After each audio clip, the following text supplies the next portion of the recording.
They're Blacks, right? No, got the A's Munciana line.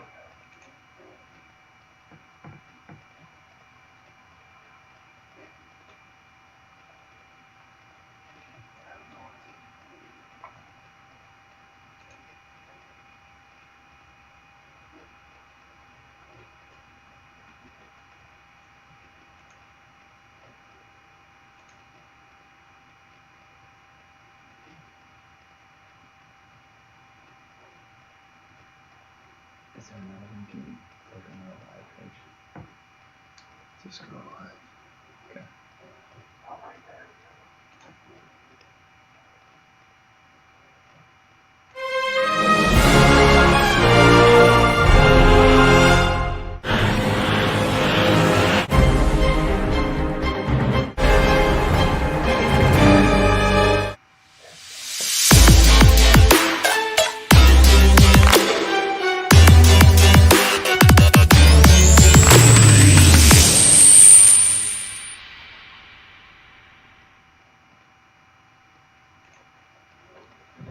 Technical difficulties galore. Randy Gardner really extending himself this week, trying to build the show into something big. Week 2, Season 7, Munciana Courtside.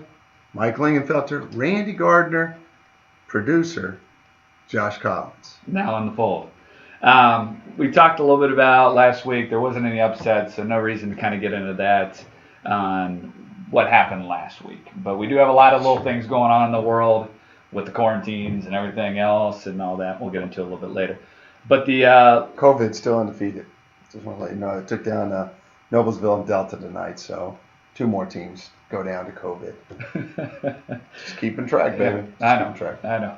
And so we'll get talking about the Lazy Boy games of the week. We've got a few. We're not going to hit on many this year. We're going to talk a little more about the other stuff and kind of make it into a little more of a show here. Lazy Boy games of the week we got coming towards you.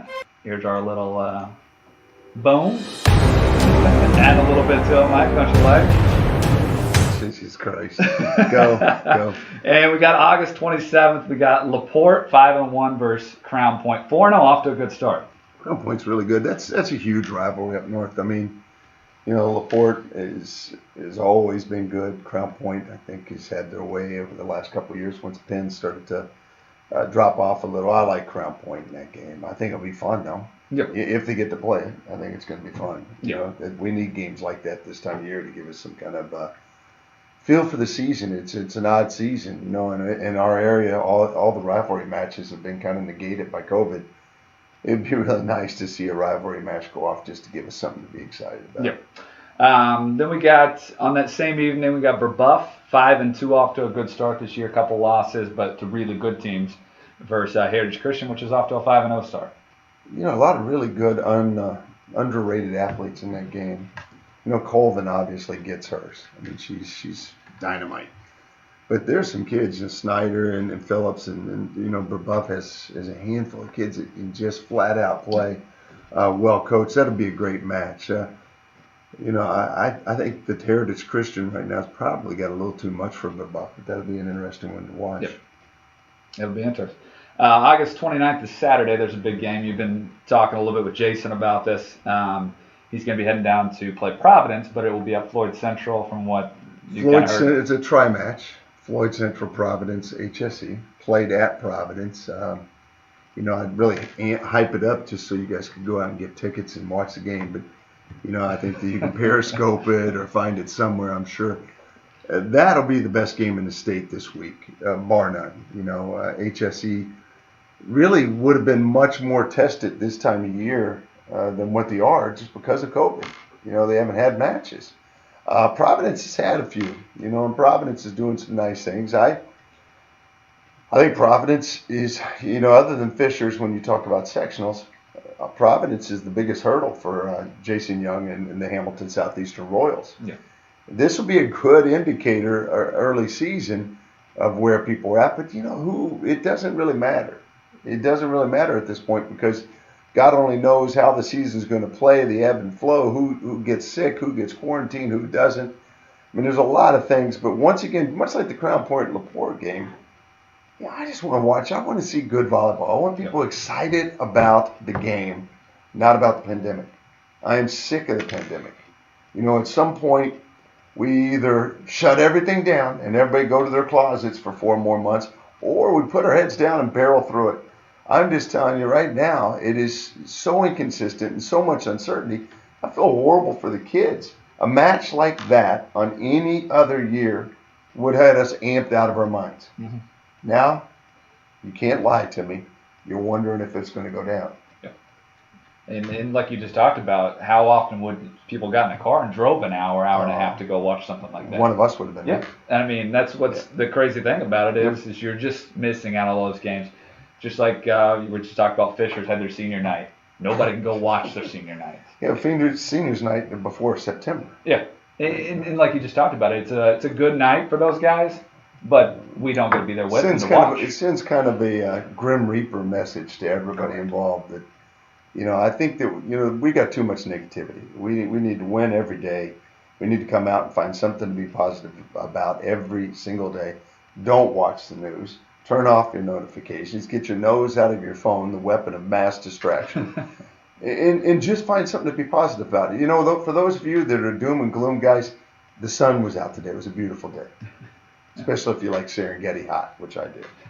Randy stayed inside all day. He's kind of like Twilight. Yeah, it is. It is what it is. Okay, Edward, go.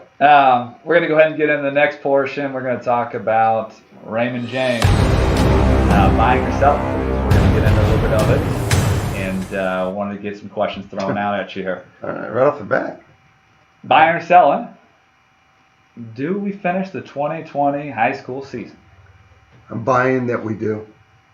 I just think that, we've got into it. I'm watching what the governor's doing week to week. I'm watching the graphs. And, Muncie, for instance, is down to 6.8% cases, rising cases. We have to be at 5 to be deemed a low-risk area or low-risk epidemic. I just think that at some point people are going to decide that, come hell or high water, we're going to go through it. I got faith in humanity, and I've got faith in everybody involved, the IHSAA and everybody else, that we're going to be willing to grit this. I believe that in early November I'll be sitting in Worthing Arena, suit and tie, and I'll be calling the state championship games on TV. I've got a good feeling about it. I'm buying. Yep. And like you said, I'm hoping and thinking that it should happen, but you never know, and we'll see where the world's at. Buying or selling the next one. Last week we had a little bit of chemistry talk on the news feed down the side. So just want to throw this out. Buying or selling, biggest challenge is going to be maybe the chemistry or connectivity for the team in 2020. I don't know. I didn't read the whole chemistry argument. But I do believe in chemistry. I think chemistry is the key to the game. I think great teams win. Yeah. Always. But I'm buying the connectivity.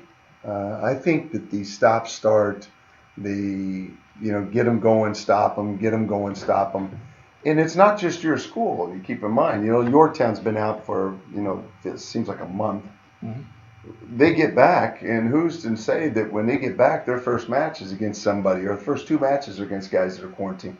Now we extend a little longer. I think chemistry will be okay because, once again, I think coming out of COVID, there's going to be more gratitude than there's ever been. Ever. I think kids are so eager to get in the gym, and there's so much gratitude about being on the court that I don't think chemistry is an issue. They're dying to be in the gym. Yeah. They're dying to play. They're dying to be with their friends. I think connectivity is going to be the hardest thing, keeping them connected, keeping them focused, keeping them in this broken season. We're worried about the break between the last game of the season and sectionals, or between sectionals and regionals. People are worried that week that exists between the state championships. This is going to be uncharted waters. Yeah. And I think connectivity, I think coaches are going to have to really be patient and be willing to go back and start over, knowing that for the most part, everybody's going to be going through this at some time or another. Yeah, and you got to hope that it doesn't happen the week of your sectional, or something like that. I'd say that if you go back and look at the last 7 seasons or 6 seasons, I've always said that the key to a championship season always has luck. You got to have the right luck. You can have bad luck, but it's got to be at the right time. For instance, Yorktown. Yorktown gets quarantined, this is the perfect time to get quarantined. I'd rather be quarantined in August than October. Yep. So that's my soapbox. Yep. And we'll go to the next one. Buying or selling. HSC goes undefeated. I'm selling. Going undefeated is extremely difficult. Going undefeated is extremely difficult when you're on everybody's radar. Going defeated will be extremely difficult this year for the reasons I just gave you. Yeah. I don't doubt Jason's abilities. I don't doubt their players' abilities. I just, like I said, the one thing I do know, there's several undefeated teams in the state, and one of them's COVID.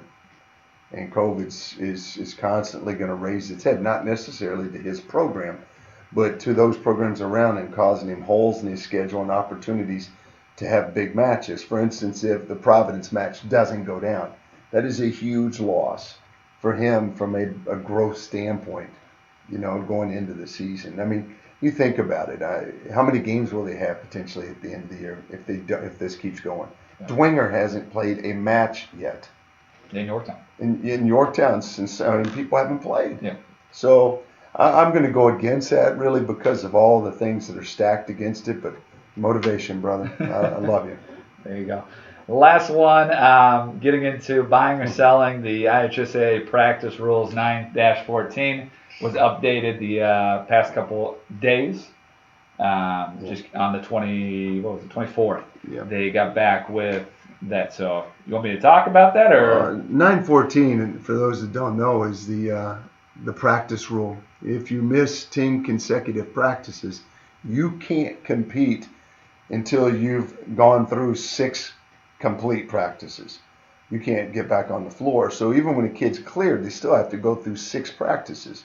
And you're going, well, what's the big deal? Well, it is a big deal because in a match week, you may be playing Tuesday, Thursday, Saturday. So 1 week, you could go 2 full weeks. If you go Tuesday, Thursday, Saturday, you go 2 full weeks without playing, without getting 6 practices in. Yeah.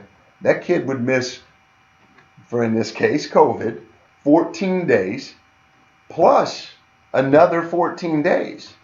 That kid's missing 1 month of a 3-month season. And so, I guess I've kind of played my hand here. I love the IHSAA, but I think probably, and I've had the blessing of being in multiple states, probably as good in high school athletic association as there is in the country. And there's things I questioned that they did early on. I thought the legacy thing would be an issue, moving teams up, moving teams down, and it's worked out wonderful. I thought going to multiple classes was a dangerous move. It's been the best thing they could have done. Those guys have thrown strikes on everything they've tossed out. I think this was a little low and outside. I don't think this is a strike at all. I think that, in desperate times, desperate measures. Yeah. And I think that this would be a great time for an asterisk.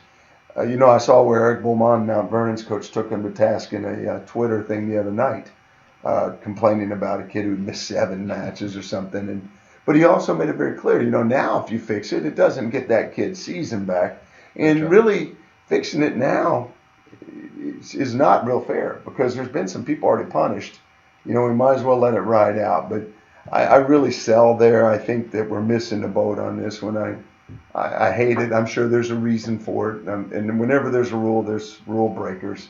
And that's why they're there. But yeah, it's unfortunate. It's unfortunate. But when you break it down like I just did, a kid could literally go 1 month without playing. That's sad. Yeah, and like you just talked about also, what about your senior year? No. And that just that crushes people. 100%. Going to get to some questions from the live chat going on. Will the state tournament play be hindered by all of these competitive matches being canceled? No. The state tournament will not be hindered by the matches being canceled. I think that the state tournament is a state tournament. If there's only 8 teams involved in it, it's still a championship, and kids are clamoring, like I said, for a championship. They're clamoring for some degree of normalcy.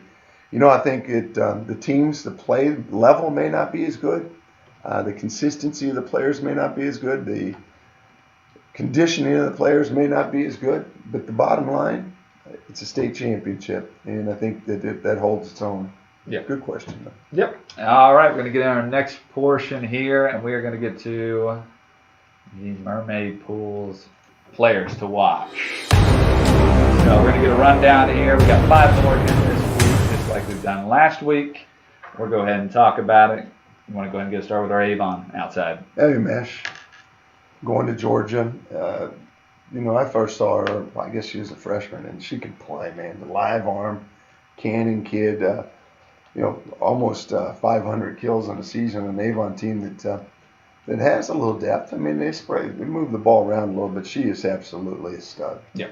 And like you just talked about, last season, 459 kills, 27 aces, 49 blocks, 165 digs on a great Avon team. Yeah, and she's not huge. Yeah. I mean, she's the smallest player, and she's just dynamic and a great competitor. Love watching her play.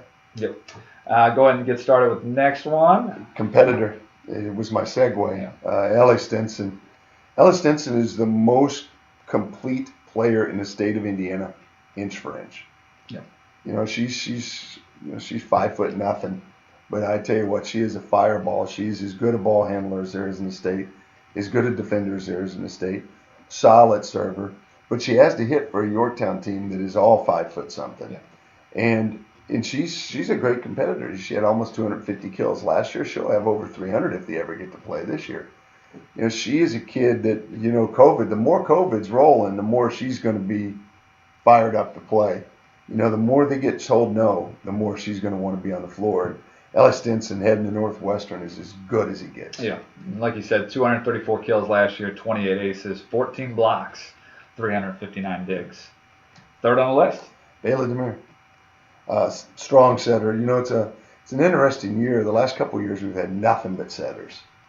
And this year it's kind of interesting to pick. This is a steal for Murray State. This young lady is a great little ball player, almost 1,000 assists on the year.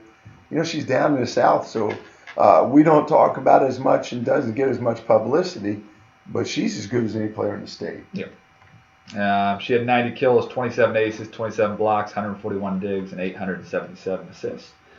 Next, a little DS out of HSE. Carly Mills. Carly Mills heading to IU. Really underrated in my mind. Carly's is a very solid passer with quality range as a defender. I think developing leadership skills for that HSE. I think HSE will go how Carly Mills goes. They're going to need ball control, and this is probably the place HSE has upgraded the most in the last 2-3 years. Yep. Carly Mills is going to be a real critical piece to that, but she's a great little ball player, and like I said, heading to IU. Yep. 34 aces, 538 digs, 91 assists. And last but not least, I may butcher the first name, and I called a couple of people about her today, and if I do, Legia Williams, middle blocker at Rock Creek Academy. She's real, though, heading to Cincinnati, and Cincinnati is a real deal program. If you got a chance to watch them last year with Jordan Scott in the game, taking Penn State 5 in the NCAA tournament and scaring the heck out of Johnny Parker in the game. This kid almost 100 blocks, almost 500 kills. Those are hard numbers to get anywhere. And this kid's got to be the real deal. And Molly Alvey, who is a great coach in her own right, has a real tendency to just really get thoroughbred athletes. Yeah, that's very true. 422 kills, 54 aces, 92 blocks, 246 digs.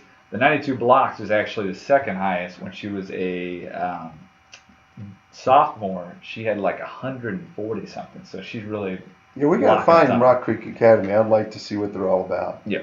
And then we're going to go ahead and get into a couple more questions, or at least a question from let's see. If there's one skill you would hammer away on in this season, what would it be? Passing. COVID, no COVID, pass and serve. First ball contacts. The team that passes better is in the hunt. I talked about Yorktown a couple years ago, and everybody was talking about what they were doing. It really wasn't what they were doing. It was what they weren't doing. They gave you no points. The game comes down to point production, point reduction. You produce points fastest with your serve. You reduce the scoring of points for your opponent fastest by handling the ball. In an era, in a day, where we're going to be broken up, we're going to be in the gym, out of the gym, in the gym, out of the gym, passing. The bad news is passing is the one skill that you've got to stay on top of. It deteriorates quicker than the other skill sets. I could argue that some of these breaks are good for those big hitters because they're not taking that pounding on their legs and arm. Passing, though, those guys have to do it every day to be good. Yep. All right. We're going to get into our next part. We're going to get into calling our next coach. It's going to be Verizon phone zone. Hello. Well. Tonight's phone zone. Yes, Stacy Baldwin from Newcastle High School. How are you doing, sweetie? I'm good. How are you guys? We're good now that you're on here. Program's really been struggling for the most part. We've been COVID the whole time, so and you know COVID very well, and we'll get into that in a minute. But really, what we wanted to do was kind of hear a little about Newcastle. Right now, we had them as number 2 in the state, and right behind Jason Young, and right in front of Yorktown. Tell us a little about what's going on there in your first year. Well, there's a lot of adjusting, a lot of with obviously the pandemic and adjusting to the new normal.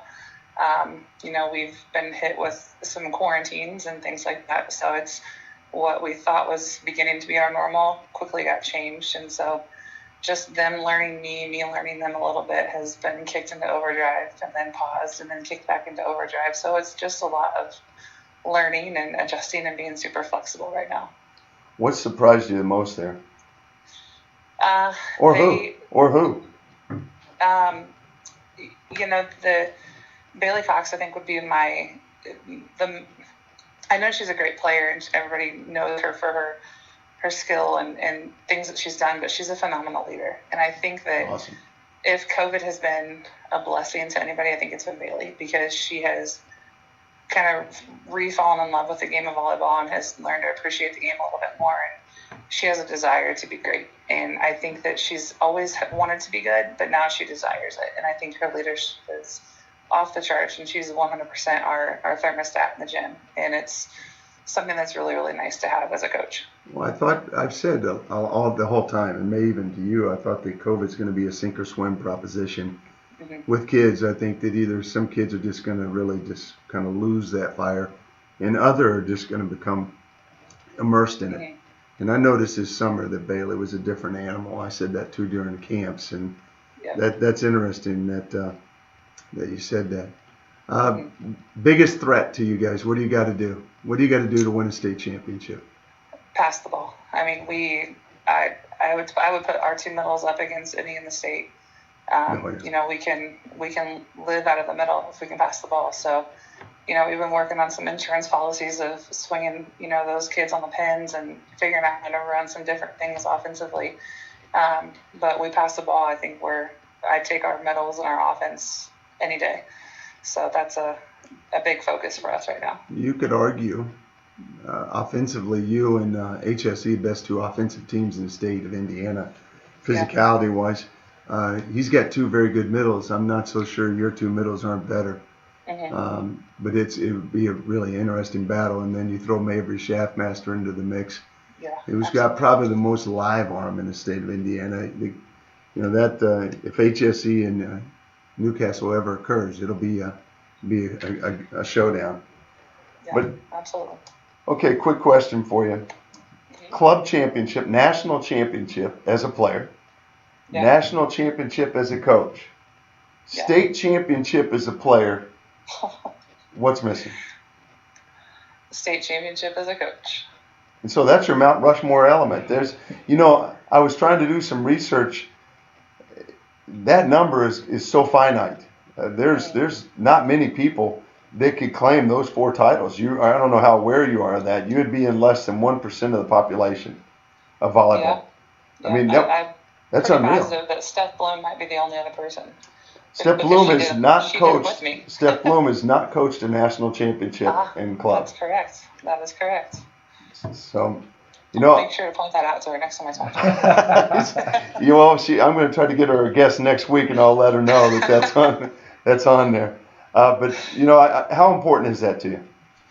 I think it's one of the reasons that you do what you do, and I think that you chase great, and that's that's what you preach to your kids, and that's what you want to do in your life. And I think that if you want to be great, then that's how you become great, is to win a national championship, state championship. But the things that we're working through right now with this pandemic and growing as people, I think that is pushing us well in that way. I mean, we've got the physical beasts and the physical animals to do anything we want, but I think we're growing so much as a team and as individuals right now that I'm super excited to see where we can be in November, if there is a November. What do you think about that? What's your gut tell you about November? Is it going to be here or not? I honestly, I think that we will. I think we'll have a November. I just think it's not going to look like what it has in the past. I think that there's, it may not be the best teams. It's going to be the healthiest teams. And so I think we're really preaching that to our kids, to be super cautious and, not take anything for granted as far as our health, and to do the social distancing, wear your mask, and take precautions, because it matters. Yeah, well, and right now the people, you look at some of the professional sports. It's I'm the least fan of the NBA, and I haven't watched baseball for years. But baseball started off and they were really screwing it up, and they got it under control pretty quick, comparatively. Yeah. The NBA's bubble idea is, just shy of people, quarantining everybody all the time, has worked. How often do you guys have to talk about it? Well, with having some kids that, with contact tracing and things like that, like we have, our schools offers a virtual option. And so it's been a real conversation with some of our kids opting to go virtual, just to try to, put themselves in the best mindset or best position to play, and to still, focus on their education, and not have something like sitting beside somebody who tests positive take you out of a potential state championship. And a lot of the kids are talking to how it's really good prep for college too. I mean, there's a lot of college classes that are online, and it's helping them not only keep healthy, but for their future. So it's a win-win, in my opinion. I love that. You just joined in talking to Stacy Baldwin at Newcastle High School. Here, last thing for you, Stace. Yep. A little lightning round. See what you got for you. I'm going to hit you with a word or two. You hit me with the first thing that pops into your head. Okay. And I hope you can keep this clean. Newcastle Fieldhouse. Hot. That was exactly what I was going with. Hot. If you've ever been there, you know exactly what she's talking about. You don't need any words. If you've never been there, if COVID ever gets away, just go there. It's Satan will run up and sell you popcorn. It's the hottest place in America. Hudson. Yeah, this is where I got to keep it clean. Wild man. Hank. Mr. Serious. Nice. Hudson and Hank, her twin boys, are beautiful. Volleyball. A great tool for life. COVID. Sucks. I was going with sucks too. We're on the same page. This is the one I'm anxious to hear what you go with. I thought I already played it out in my mind. This is the last one, so get really amped up. Newcastle volleyball.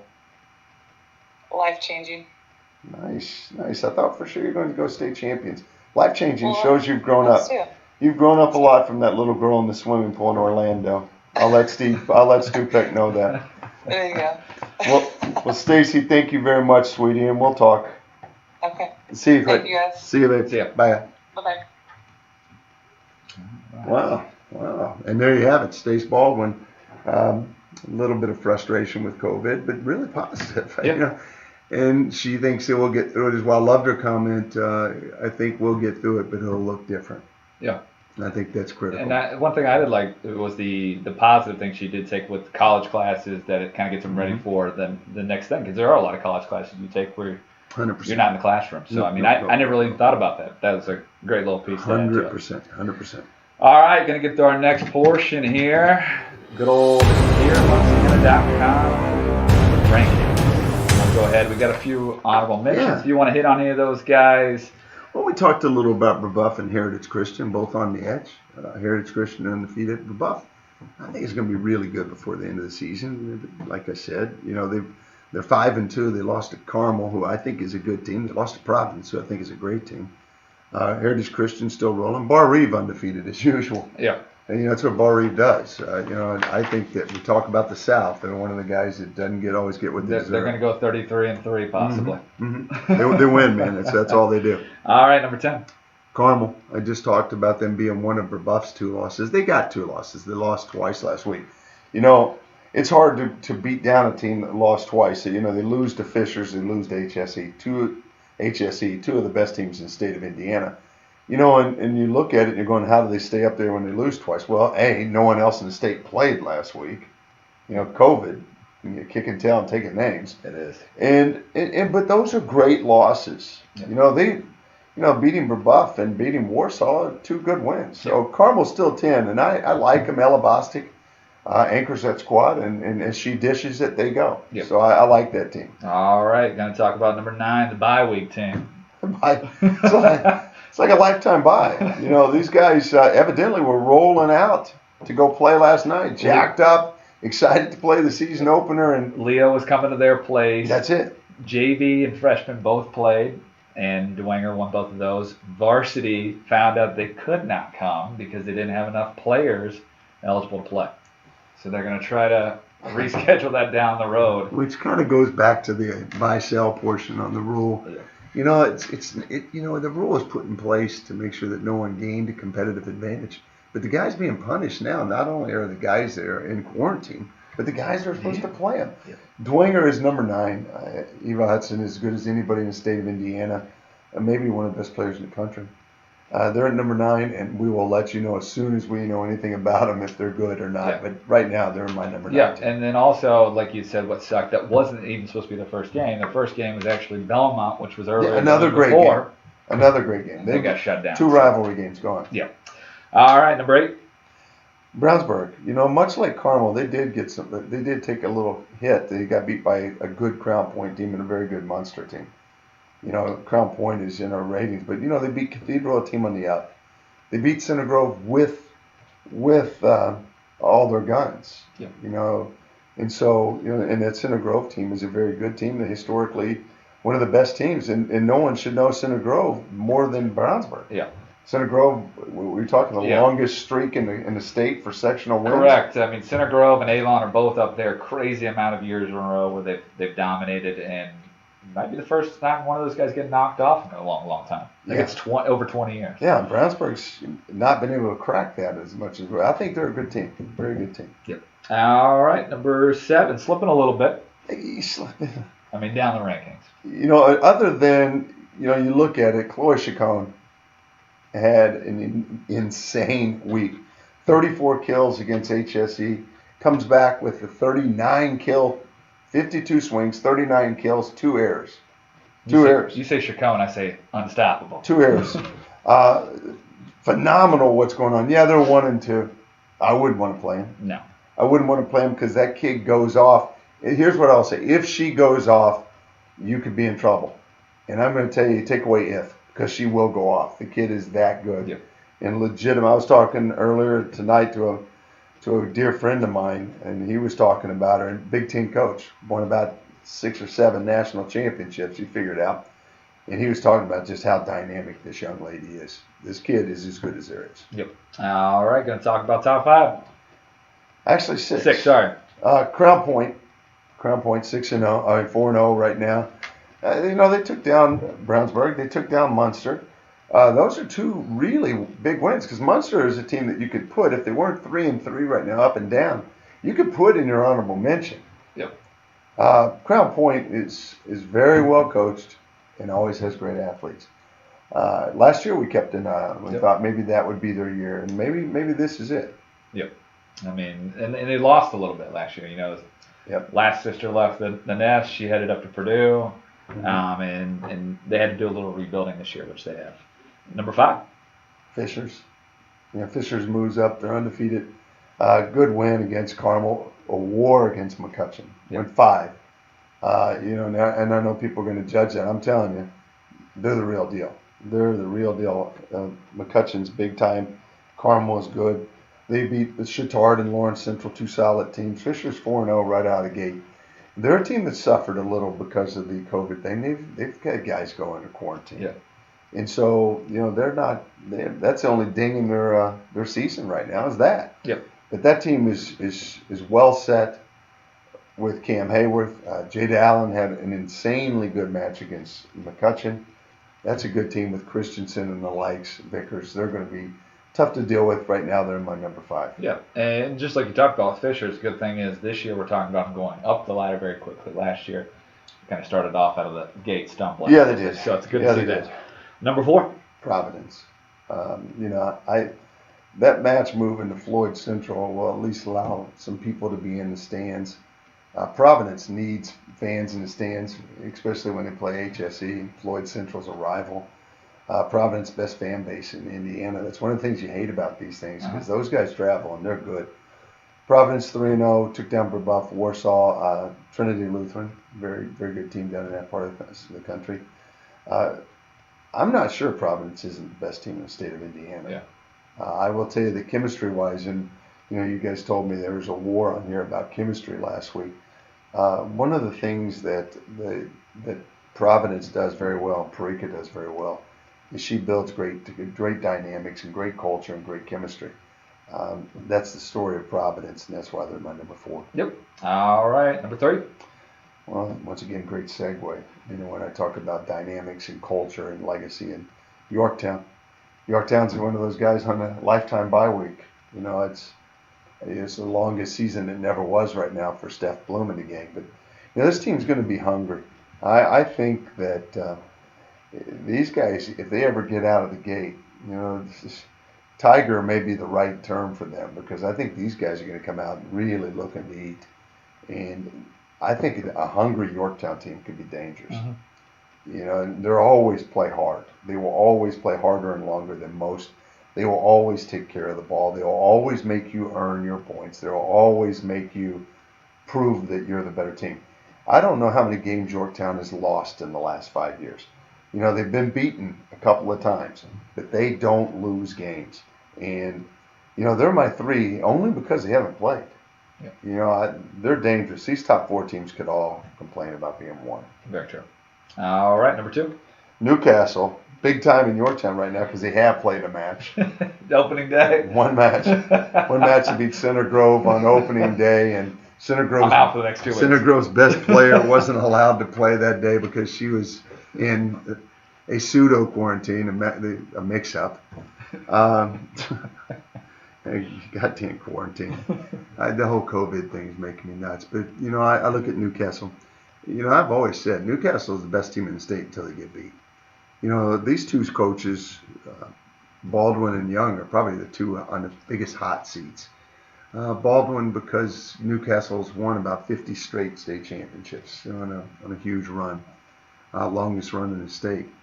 And you look at it and go, that's a little bit of a hot seat, and it'll put a little bit of internal pressure on him. But Stacy's a good coach, and she's been in tough situations before. Like I said, she's won a national championship as a high school player and a club player.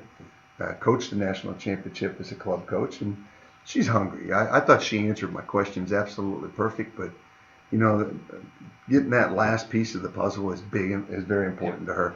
And I think she'll weather this if she ever gets a chance to get back on the court. They're a currently quarantined team as well. And we're supposed to come off tonight, I believe. And then, was that what it was? We're coming off tonight? Off the quarantine? Yep. I'm not 100% sure. Newcastle. Yeah, because they're supposed to play Saturday. Supposed to play against Noblesville. Noblesville's now under quarantine, so we'll see. Nice. So let's see, 1-0. They'll be 1-0 at the end of the week. All right, number 1. They did play. HSE beat a good McCutcheon team in 4. Beat a good Carmel team, I believe, in 4. And beat Lawrence North, who's beat them in 3. Beat them in 3, but that's a good little team. It's always well coached, and so there's 3 wins. And Jason Young, just like that, gets out of the gates and protects himself. And as long as he can protect his kids from, the COVID mess and everything else, he's got a shot. I think it was a great. It's really a weird week to report on, seeing that so many people didn't get a chance to play. But I think what is critical now more than ever is that mentally, physically, spiritually, that everybody finds a bright spot. I thought that Stacey Baldwin put it best when she was talking about that. There's some good things. These kids are getting some hands-on experience with virtual learning and college-type experience. And I think you've got to look for the best in this. I believe that in every adversity lies an opportunity. COVID will provide that, and these kids are going to be the most gracious, beautiful leaders our country has ever seen. We just got to weather the storm and win, and winning is what we do. And so with that, hopefully there's a lot of winning goes on the rest of the week. I would beg you to get out and watch games, but by Periscope or YouTube or whatever it is. And we'll be back next week with, I'm sure, more graphics, and there's a lot of stuff this cat's throwing at me right now. So with that, have a great week and be good sports.